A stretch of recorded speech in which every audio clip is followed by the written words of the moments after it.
భద్రాచలం కోవెల శిఖరం. దానిపై ఉన్న సుదర్శన చక్రం ఎవరో మానవులు తయారు చేసింది కాదు. అది దేవతా నిర్మితమైనది.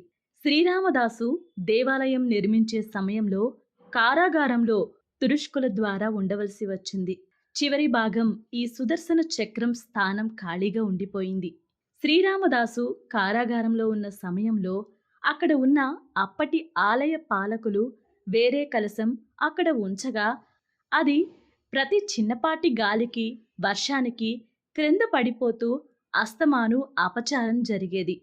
ఈ సంఘటనకు అక్కడ ఉన్నవారంతా చాలా వ్యధ చెందారు. ఈ విషయం కారాగారంలో ఉన్న రామదాసు కూడా చేరి ఆయన అక్కడ అన్నపానాదులు ముట్టుకునేవారు కాదు. తదుపరి ఆయన కారాగారం నుండి బయటకు వచ్చాక ఆయన నిద్రలేని రాత్రులు ఎన్నో గడిపారు.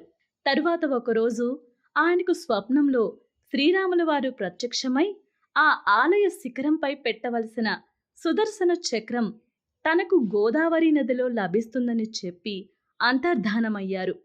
అంతే, ఇంకేముంది, మన రామదాసు తెల్లవారుజామున అందరికీ సదరు విషయం చెప్పి తాను గోదావరిలో స్నానానికి వెళ్ళి నీటిలో మునిగి పైకి లేవగానే ఆయన చేతిలో ఇప్పుడు మీరు చూస్తున్న సుదర్శన చక్ర సహిత పెరుమాళ్ళు రెండు చేతులపై తేలియాడుతూ లభించింది. ఇంకా ఆనందంతో వేద మంత్రాలతో అదే రోజు శ్రీవారి ఆలయ శిఖరంపై దానిని ప్రతిష్ఠ చేయటం జరిగింది. అది ఈనాటికి అలాగే ఉంది.